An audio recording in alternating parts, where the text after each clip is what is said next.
Catherine has to be the strangest fighting game I've ever seen.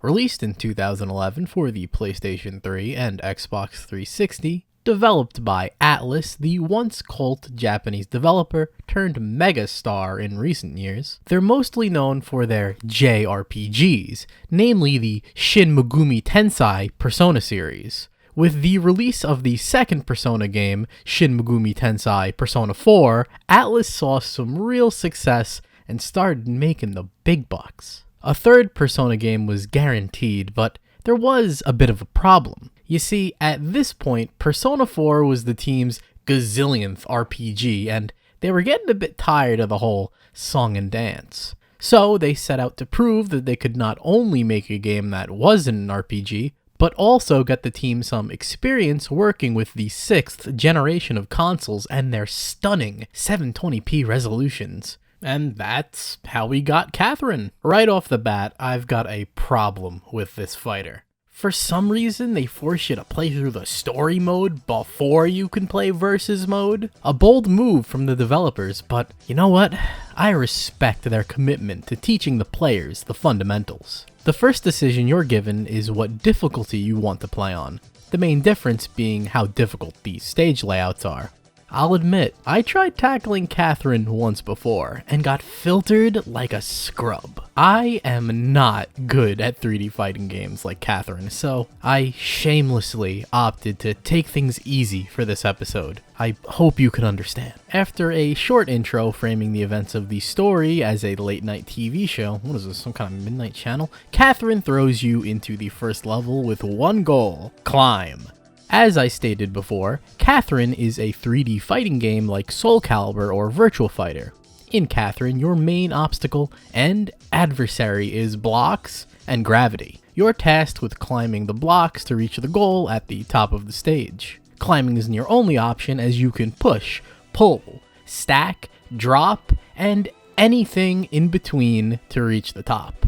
Planning ahead is the key to success. You can't just brute force your way through, even on easy. Move forward without a plan or a distinct lack of strategic block placement and you'll get ringed out. Upon reaching the top of the stage, the boxer-clad character we've been controlling escapes, and we're introduced to the narrative of Catherine. As a compromise for forcing you to play the glorified arcade mode, Atlus added quite a bit of story content to contextualize the learning experience to ensure you had some time to nail down that muscle memory. Catherine may be the only video game in existence that starts with its main character wetting the bed. Meet Vincent Brooks, a system engineer aimlessly drifting through life. This is a point of contention with Vincent's long-term girlfriend, Catherine, spelled with a K. She's starting to get restless with where she is in life. For the past 5 years, things between her and Vincent have been unchanging, and Vincent shows no sign of changing. Things are getting rocky between the two, but Vincent is thinking 2 steps ahead of the problem and has the perfect solution: tons and tons of alcohol. Unfortunately, Vincent is a bit of a lightweight and drinks one too many fucking rum and cokes right when a new challenger enters the ring, but let's put a pause on that as we've got more blocks to climb. The first real level of the game, the torture chamber, introduces some new blocks, which becomes the trend for the rest of the game. This stage's fancy new block is the spike block, a block with spikes that protrude out of the top and will KO you in one hit. Catherine is a one-hit game, so you best be careful. No combo scaling to save you here. Other blocks include immovable black blocks, heavy black blocks, bomb blocks that damage other blocks, turning them into fragile blocks that break after being stepped on, black hole blocks that suck you in, trampoline blocks that let Vincent super jump, and worst of all, ice blocks that make you slip and slide like you're in a banana peel factory. These extra blocks add a lot of variety and challenge to the climbing, although the ice blocks can go to hell. I have to ask, why are game developers obsessed with ice physics that screw you over? Like, seriously, name one good ice level. Everyone rags on sewer levels, but I can name a good sewer level. Seriously, name one good ice level. The penguin stage from Tekken 5 doesn't count. Special blocks aside, each stage has their own unique layout. The higher you climb, the more the tower asks from you, giving out increasingly challenging layouts to maneuver around. Each stage has its own layout theme. For example, one of the later levels has the stage split off into 2 paths, with completely different layouts that require you to use different climbing techniques. Not good at coming up with techniques like me? Well, don't you worry, because we're not the only ones climbing these blocks. Each stage is broken up into various floors. In between each floor are plateaus filled with sheep. These aren't actually your run-of-the-mill farm-raised sheep, but are actually other men like Vincent being forced to climb the tower. They just look like sheep to you, and you to them. However, these sheep aren't here to pull the wool over your eyes.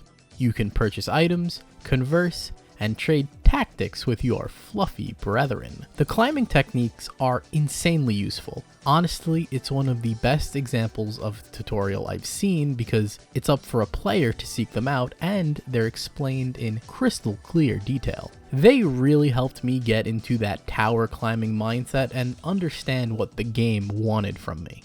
On the other hand, the shop sells useful items to assist you in the climb, but you can always find these littered around the stage if you're feeling stingy. Since I was already playing on easy, I didn't bother because I figured the extra items would just make things too trivial. Conversing with the other sheep might seem like a waste of time at first, but each unique sheep has their own story and your choices affect their fate. Once you've heard enough from the sheep, you can head towards the confessional where you're asked a question. These questions range from a variety of topics, from relationships, morality, life, and a bunch of other stuff. During the loading screen, you can see how everyone answered. It's a novel little feature, and even if the questions weren't the most engaging, I was still interested to see what everyone else answered. I feel like a feature like this would really pop off nowadays. Put this in any other fighter or like a Souls game, and it would create a lot of healthy, productive discussions amongst the player base. At the top of each stage, Catherine tests everything you've learned thus far by throwing a good old boss fight your way. Each boss reflects something Vincent is dealing with at the time.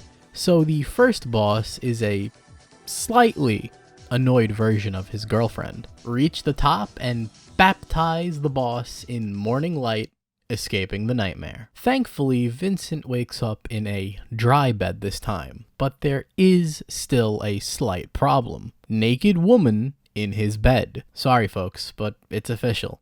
Our humble protagonist has violated the 7th commandment, and we're not even on level 2 yet. Meet Catherine with a C. A bubbly, clingy girl who has fallen head over heels for Vincent. She is the complete opposite of Catherine. Catherine versus Catherine is the driving force of this story. Vincent is very passive about his predicament, and for most of the game, he tries to keep his mouth shut to varying degrees of success. When he does react, he makes the most stupid face of all time, but other times, said reaction is based on the mysterious meter.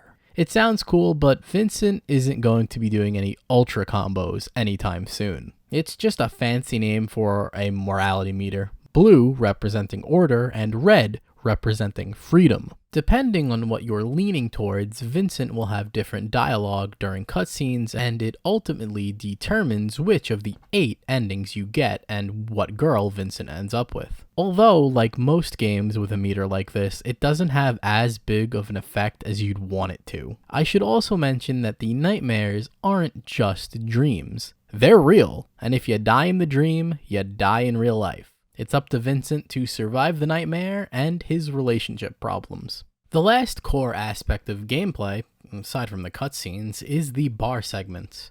Every tower climb is prefaced with a trip to the bar. But before we start,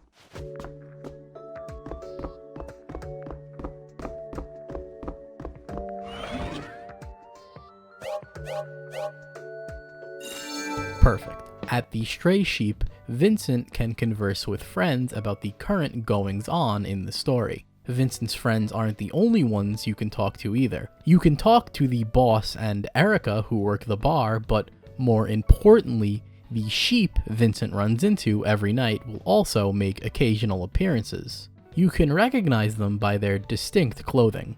By talking to them, you get to understand them better, their problems, and influence your mystery meter. Talking to your fellow herd members and forming social links during the day and encouraging them in the nightmare will affect whether they live or die at the end of the story. If I can save someone in a game, I feel like I should, and so I got obsessed with trying to save everyone. Even though I was having a hard time with some of the later levels, saving the other sheep motivated me. I wanted to see them get good endings. I don't know, it sounds a bit silly. Hey, this guy sounds familiar. I had the kind of dough I'd buy a house, or pay off my car and have primo steaks for a month. The Stray Sheep wouldn't be a bar if you couldn't drink, and drink you can. As we all know, the more alcohol you consume, the stronger you become. Vincent can drink whatever tickles your fancy. It all fills up the booze meter. If filled, Vincent will become faster in the nightmare. And who said alcohol was bad for you? Also, you get drink trivia at the bottom of every glass, and it's honestly a highlight of the game, so drink away. Now that we've finished that section, allow me to give you some fighting game trivia. Popularized by the 1978 Jackie Chan film, Drunken Master, the drunk fist martial arts style involves a fighter mimicking the characteristics of a drunk person while fighting. The first drunken master to be featured in a fighting game is Chin Gensai from the King of Fighters 94, released in August of 1994. However, the first fighting game character to drink as a part of their moveset was Hua Jai from Fatal Fury in 1991. The archetype remains popular to this day, and the genre has no shortage of inebriated fighters. That was your fighting game trivia for the video. As you progress through Catherine, the game gets harder and harder, naturally. Unfortunately, not all of the challenges come from the stages or the special blocks. The camera in Catherine leaves a lot to be desired. It's very loose, and for some reason it doesn't allow you to look all the way behind blocks, making shimmying around harder than it needs to be. Shimmying isn't easy either, because as soon as you go on the side or behind a block, the controls get all messed up, and I could never really get the hang of it. Vincent can also be hard to control at times, and in a game like Catherine where every move counts, it'll cause more than one accidental death. After your first day, you basically have the gist of what Catherine is. There are no shakeups to the formula, and there's nothing wrong with that, but if you were only interested in the story and the gameplay doesn't click with you, I could see you getting bored fast. Which is a shame, because the story is one of Catherine's strongest suits. It goes places I wasn't expecting, but given Atlus's track record, I really shouldn't have been surprised. For the first time in a long time, I really hated a game's villain, and seeing Vincent overcome all the bullshit they put him through and come out on top was so satisfying. I encourage you to experience it for yourself. After the credits roll, Versus Mode is finally unlocked, and the real fun can begin. But before that, I have a confession to make, because I have sinned. This whole time, I've been lying to you. Catherine, it isn't a fighting game. Except that's where the lie is, because it totally is. In 2011, after Catherine was released, a small group of fighting game players in Northern California, one of America's fighting game hotspots, took notice. Many soon realized that this oddity of a game had a really fun versus mode. Word of mouth began to spread, and what started as a fun little distraction slowly developed its own niche following.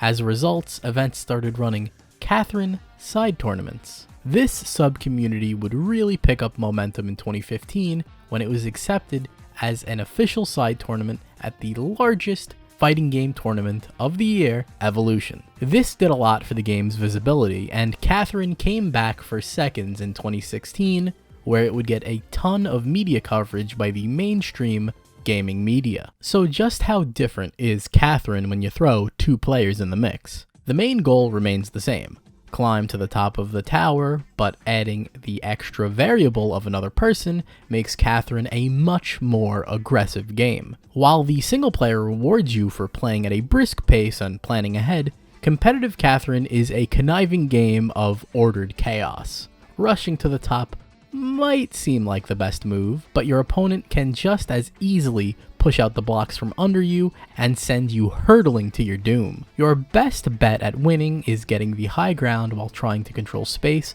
and limit your opponent's options. Games of Catherine are fast, and just like in real life, everything can end in a matter of seconds, so you have to think fast and climb faster. The rules of competitive Catherine go as follows. The orange sheep gets to pick the stages because the blue sheep has a natural advantage that I'll get to. Some stages are banned right off the bat, but can be picked after a game has been completed. A game is completed by scoring 2 points on the respective stage, either by reaching the top or getting your opponent to fall. Each stage from the single player is here, including that damn ice level, but you can use that to your advantage. It's best to pick a stage that benefits you the most. Maybe your opponent is bad with black hole blocks, or maybe you've mastered that ice level to your opponent's detriment. It should also be mentioned that the stage layouts are the same, meaning you can use opening gambits like in chess. And that's the basics, but the community developed strategies that the developers couldn't have even dreamed of. Let's look into a few. Allow me to explain the pin. Knock your opponent down and stand on top of them. This will stop them from getting back up. Right as the stage is about to fall, climb up as your opponent recovers. They'll fall, scoring yourself an easy point. Because of how the game is coded, the blue sheep will always fall last, meaning the blue sheep doesn't need to worry about timing, they can just wait for the inevitable. This is why the orange sheep gets to pick the stage. Combos do exist, and they involve continuously beating your opponent with a pillow until they fall off the stage. This can be countered by the Dragon Punch. Allow me to explain the Dragon Punch. If you fear you're about to get comboed off the stage, utilizing the invincibility frames of the pushing animation to push the block your opponent is standing on to remove your opponent's footing will put a stop to their aggression.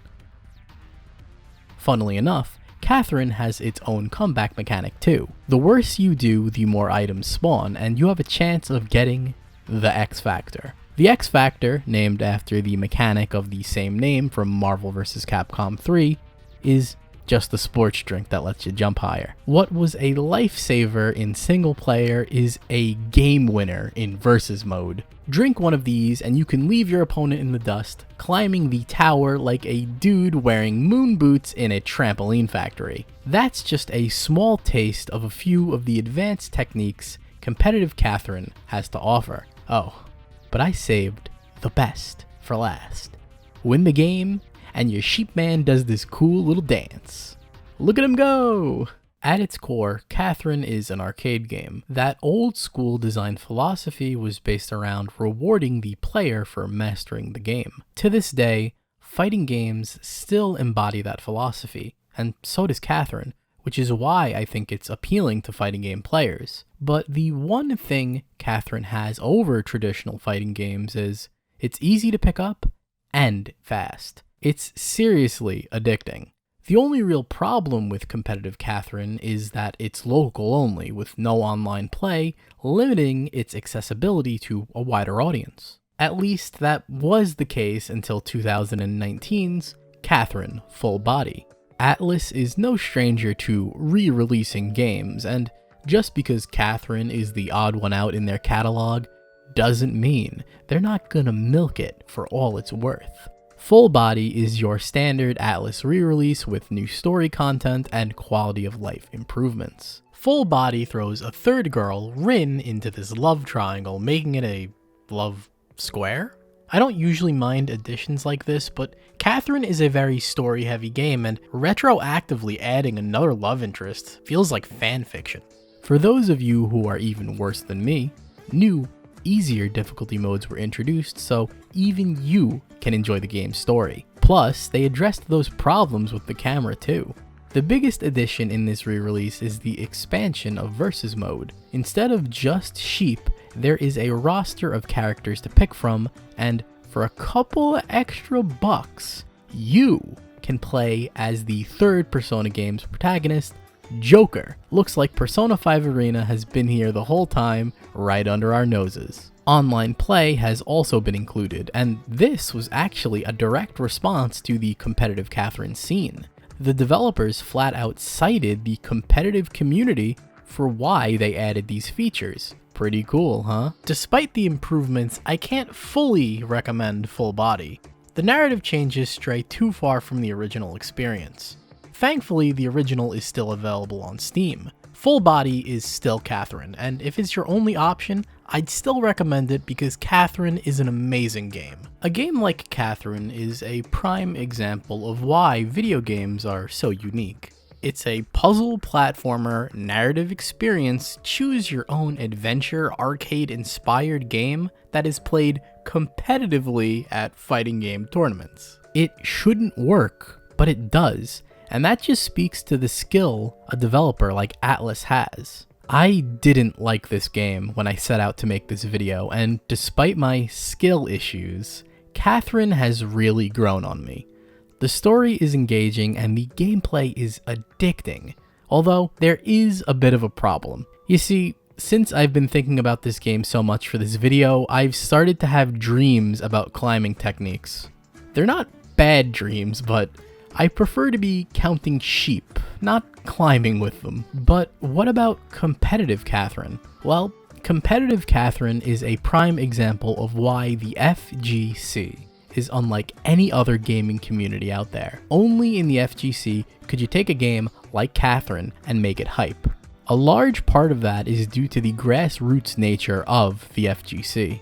A couple of players were passionate about something, and by sharing their love for the game, they not only built up a dedicated community, but also had people who made the game take notice. And if that isn't special, I don't know what is. Competitive Catherine embodies the C in FGC. It's not just about seeing who's the best. It's about having fun and sharing that passion with others. Catherine is an odd part of fighting game history, and I hope you enjoyed hearing about it just as much as I loved talking about it. And of course, Catherine is a weird fighting game. Thanks for watching. Bye for now.